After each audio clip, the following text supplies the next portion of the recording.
It took 60 seconds to turn a routine Tuesday evening into one of the deadliest cargo plane disasters in American history. 13 people dead, families torn apart, an entire neighborhood consumed by fire. But here's what makes this story different. This wasn't pilot error. This wasn't bad weather. This wasn't a freak accident. This was something far more terrifying. A catastrophic mechanical failure that should have been impossible. The question that haunts everyone who sees this footage is, how does a 70-ton engine just fall off? To understand what happened on November 4th, 2025, we have to go back.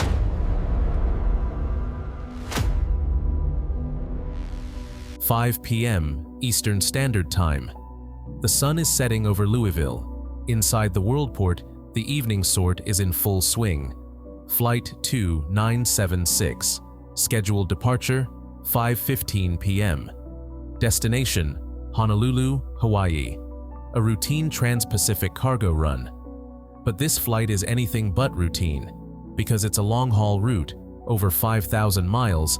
N259UP is loaded with a massive amount of fuel, 38,000 gallons, 220,000 pounds of jet fuel. This fuel load brings the plane to its absolute limit, its maximum takeoff weight.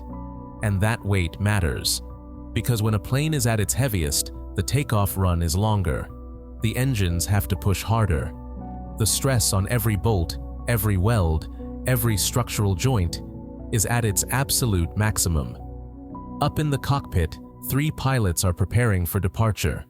Captain Richard Wartenberg, a veteran pilot with decades of experience. First Officer Lee Truitt, a skilled aviator dedicated to his craft. And International Relief Officer Captain Dana Diamond, an additional pilot for the long flight ahead. 3 people, 3 families, 3 lives about to intersect with a hidden flaw no one could see. At 5:12 p.m. N259. UP begins its takeoff roll on runway 17R. Engines roaring, speed building, 50 knots, 80 knots, 100. And then, at 120 knots, just seconds from liftoff, something catastrophic happens. A massive plume of fire explodes from the left wing, and in the next frame of that security footage, you can see it. The left engine, all 15,000 pounds of it, just detaches. It falls onto the runway, bouncing, tumbling, disintegrating behind the accelerating plane. Inside the cockpit, alarms are screaming. The plane is lurching to the left. Fire warnings, hydraulic failures, engine failure alerts. But here's the nightmare. They've already passed V1. V1 is the point of no return. The speed where it's safer to keep going than to slam on the brakes. Because at this weight, at this speed, if they try to stop now, they'll run out of runway. So, they have no choice. They have to take off, with one engine gone, with a massive fire, with asymmetric thrust violently pulling them to the left. The plane clears the fence at the end of the runway. Barely. It reaches 475 feet, less than the height of a 50-story building. The pilots are fighting, rudder full right to counteract the yaw, throttle maxed on the remaining engines. Every ounce of training, every instinct, focused on keeping this dying machine in the air. But physics doesn't care about training. The detached engine didn't just fall off. It ripped away hydraulic lines, control cables, fuel lines feeding the fire. The left wing is essentially destroyed. At 5:13 p.m., 67 seconds after the engine detached, N259UP rolls left and begins to fall from the sky. It impacts an industrial area just south of the airport, the Knopf neighborhood. 38,000 gallons of jet fuel detonates on impact. A massive fireball rises 300 feet into the air. The explosion is so violent, it's felt miles away. The debris field stretches for half a mile. Buildings are obliterated, cars crushed, fires raging everywhere. And in those ruins are the bodies.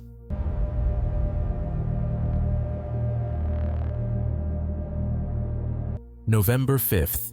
The sun rises on a scene of unimaginable destruction. The Kentucky Petroleum Recycling Plant, which took a direct hit, is completely destroyed. Oil tanks ruptured. Secondary explosions throughout the night.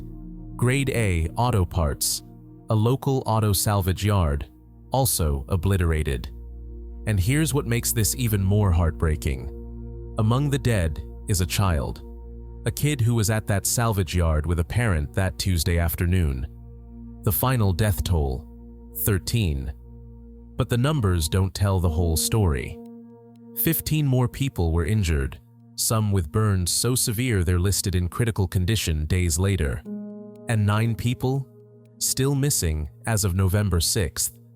The fires were so intense, fueled by 38,000 gallons of jet fuel and the plant's own petroleum stores, that the Jefferson County Coroner's Office issues a grim warning. 4 days after the crash, not a single victim had been positively identified. Within hours of the crash, the National Transportation Safety Board dispatches a 28-person GO team to Louisville. Their job? Find out what the hell happened. And on November 5th, they make a discovery that changes everything. They recover the black boxes, the cockpit voice recorder, and the flight data recorder. Despite the inferno, despite the destruction, they survived. On November 6th, at the NTSB lab in Washington, D.C., they successfully extract the data. And what they find in that data confirms the nightmare captured on security cameras. The engine detached during the takeoff roll, before the plane was airborne. Which means this wasn't an in-flight failure. This was a structural defect, something that existed before takeoff. A crack, corrosion, a faulty bolt, something that should have been caught. And that leads investigators to the question that haunts this entire disaster. What happened in San Antonio? September 3rd to October 18th. N259, UP undergoing heavy maintenance. The NTSB confirms they've pulled the maintenance logs, every work order, every inspection, every signature. And those FAA records? The ones showing cracks and corrosion in the main structure and fuel tank. Those cracks were supposed to be fixed in San Antonio. So what went wrong? Was the crack missed entirely? Did a mechanic overlook it during inspection? Was it repaired, but repaired incorrectly? The wrong fastener?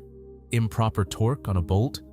Or, and this is the terrifying possibility, was the aircraft signed off as airworthy knowing the problem still existed? Rushed back into service to meet UPS's demanding flight schedules? Because here's the thing, N259. UP may have been a last-minute replacement aircraft. NTSB officials noted that it might have been used as a replacement shortly before takeoff due to maintenance issues with the originally scheduled aircraft. If that's true, it means N259 UP was pulled into service in a hurry. Which raises the question, was someone pressured to sign off on an aircraft that wasn't actually ready to fly? The legal fallout from this crash will be massive. Boeing, which bought McDonnell Douglas and inherited responsibility for the MD-11, could face product liability lawsuits if the investigation finds a design flaw. UPS could face negligence claims if maintenance procedures were inadequate. And the maintenance contractor in San Antonio? If they missed that crack, or botched the repair, or falsified inspection records, they're looking at criminal liability. But for the families, the ones who lost parents, children, friends, the legal battles don't bring anyone back. On November 6th, 4 days after the crash, the Teamsters Local 89, the union representing UPS workers in Louisville, holds a candlelight vigil. Hundreds of people show up. UPS employees, first responders, neighbors. People who've never met the victims but feel the weight of this tragedy. Because in Louisville, everyone knows someone who works at UPS. The company employs thousands. It's woven into the fabric of this city. At exactly 5:14 p.m., the moment Flight 2976 began its takeoff roll, the crowd falls silent. Governor Andy Beshear orders all flags in Kentucky lowered to half-staff. A state mourning 13 lives cut short.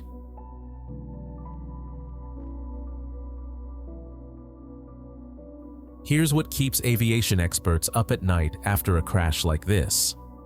The MD-11 isn't some rare exotic plane. There are dozens still flying. Cargo carriers around the world rely on them, and many of them are just as old as N259UP.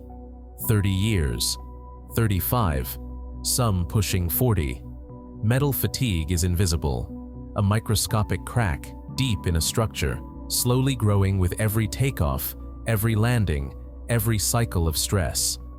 And here's the terrifying truth.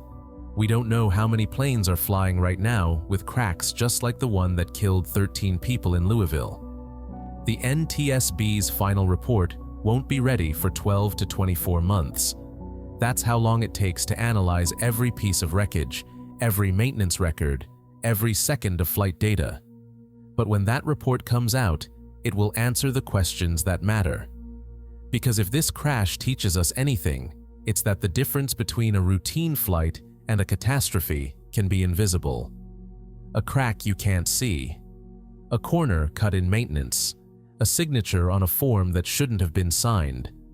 Flight 2976 didn't fail because of a storm or a bird strike or pilot error.